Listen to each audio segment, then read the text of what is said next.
Indigo संकट पर DGCA में 2 घंटे अहम बैठक हुई है। इंडिगो के सीईओ और जांच कमेटी की बैठक हुई है और सीईओ से संचालन, रिफंड, क्रू, मुआवजे को लेकर सवाल हुए हैं। सीईओ ने नए रोस्टर प्लान और लगेज को लेकर जानकारी दी है। रिफंड और उड़ानों की बहाली से जुड़ी जानकारी भी दी गई है। कुमार कुंदन हमारे साथ, हमारे सहयोगी जुड़े हैं। कुमार, ये बहुत महत्वपूर्ण विषय है जिनको लेकर सीईओ से बात हुई है, जिसमें जिस तरह से अब आगे एग्जीक्यूशन होगा फ्लाइट्स का, रिफंड को लेकर, क्रू को लेकर, मुआवजे को लेकर और साथ ही लगेज को लेकर जो सवाल किए गए हैं, उनमें जवाब संतुष्टि वाले मिले हैं या फिर नहीं? देखिए, सबसे बड़ी समस्या लगेज को लेकर आ रही है।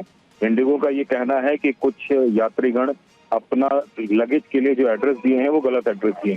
हालांकि ये बात सीधे गले से नीचे नहीं उतरती, क्योंकि जिसको अपना लगेज पहुंचाना होगा वो एक्चुअल एड्रेस देगा ही देगा। बिल्कुल। इसके अलावा रिफंड को लेकर भी समस्या है, अभी तक कई लोगों का रिफंड नहीं आया है। दूसरी तरफ से इंडिगो ने ये कहा है कि हम 10,000 रुपए का वाउचर दे रहे हैं लोगों के लिए। हालांकि ये वाउचर सरकारी पेनाल्टी से इतर है। तो इन कई सारे ऐसे टॉपिक हैं जिन टॉपिक पे बात। इसके साथ ही आज भी चेन्नई में कुछ फ्लाइट कैंसिल हुए हैं और ये बदस्तूर जारी है। ये हाल तब है जब इंडिगो कह रहा है कि सब कुछ सामान्य हो चुका है। तो सरकार डे टू डे बेसिस पे इंडिगो से जवाब तलब कर रही है ताकि वो स्थिति ना आए जो 3, 4 और 5 दिसंबर को देखने को मिली। शुक्रिया कुमार इस जानकारी के लिए आपका। और इंडिगो संकट की वजह से हजारों फ्लाइट्स कैंसिल हुई। इससे यात्रियों को भारी दिक्कतों का सामना करना पड़ा। अब एयरलाइंस ने ऐसे यात्रियों के लिए मुआवजे की घोषणा की है। पूरी खबर देखिए। इंडिगो ने अब फ्लाइट्स ऑपरेशन सामान्य होने का दावा किया है, तो कंपनी ने उड़ान संकट पर यात्रियों को राहत देने की घोषणा भी की है। इंडिगो ने प्रभावित कस्टमर्स को 5 से 10,000 के ट्रैवल वाउचर देने का ऐलान किया। अब 3 से 15 दिसंबर तक रद्द हुई उड़ानों का पूरा रिफंड मिलेगा। ये ट्रैवल वाउचर यात्री अगले 12 महीनों तक इंडिगो की किसी भी अगली फ्लाइट के लिए इस्तेमाल कर सकते हैं। नियमों के मुताबिक ये मुआवजा फ्लाइट के कुल ब्लॉक टाइम पर निर्भर करेगा। सरकार की फटकार के बाद इंडिगो के चेयरमैन ने माफी मांगी। उन्होंने कहा कि हमसे गलती हुई है, दिल से माफी चाहते हैं। तो इस संकट के बीच इंडिगो एयरलाइंस की उड़ानें रद्द होना जारी हैं। वहीं अब इंडिगो कंपनी के सीईओ पीटर एल्बर्ट्स से डीजीसीए ने पूछताछ की।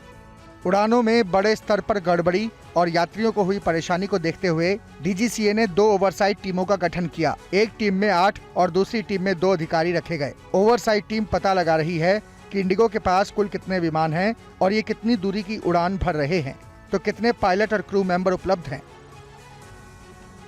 और अनुराग ठाकुर ने लोकसभा में ई सिगरेट का मुद्दा उठाया है। टीएमसी सांसद पर ई सिगरेट पीने का आरोप लगाया है। स्पीकर से पूछा, क्या सदन में ई सिगरेट की इजाजत मिली है? लोकसभा स्पीकर ओम बिरला ने कहा, ऐसा कोई मामला संज्ञान में आएगा तो वो कार्रवाई करेंगे। सर, देश भर में ई सिगरेट बैन हो चुकी है, क्या सदन में आपने अलाउ कर दी है? नहीं, कोई माननीय सदस्य को कोई भी सर, टीएमसी के सांसद पी रहे हैं सर। टीएमसी के सांसद सर कई दिनों से लगातार बैठ के पी रहे हैं सर।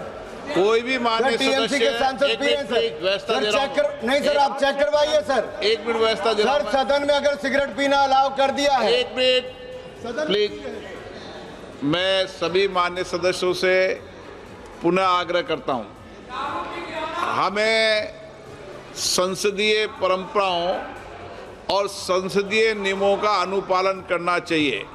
कोई भी माननीय सदस्य कभी भी ऐसा कोई विषय मेरे पास आएगा तो निश्चित रूप से इस पर मैं निश्चित रूप से कार्रवाई करेंगे।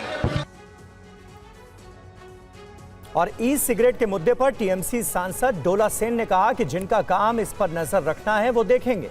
अनुराग ठाकुर कोई गुरु नहीं है जिनकी बात हम मान लें। ये देखना जिसका काम है वो देखेंगे। लेकिन आपकी पार्टी के सांसदों पर आरोप लग रहा है। हम फिर बोल रहे हैं, देखिए तृणमूल, वो आपको पता होगा 2021 पे अब की बार 200 पार बोल के मोदी बाबू हार गए, तो वो गुस्सा अभी तक नहीं गए। क्या किया जाएगा? पैसा बंद, खाना बंद, नौकरी बंद, सब कुछ बंद। और उसके साथ साथ मंत्री लोगों ने सदन में आके असत्य भाषण भी बोलने लगा। बहुत अनफॉर्चुनेट है, बोलने दीजिए। फिर हम बोलते हैं कि कोई भी इंडिसिप्लिन होगा तो उसका संभालने के लिए संसद का एक तरीका है, डिसिप्लिन है। अनुराग ठाकुर कोई गुरु ठाकुर नहीं है, वो बोलेंगे हम मान जाएंगे। आप लोग भी अपने सांसदों को समझाएंगे कि गैर कानूनी काम ना करें सदन में? अरे वो जो जी चाहे बोलेंगे, हम कि उसके ऊपर टिप्पणी लगाएंगे और सांसदों को समझाते रहेंगे। आप सोचते क्या? एकदम नहीं, क्यों बोलेंगे बताइए।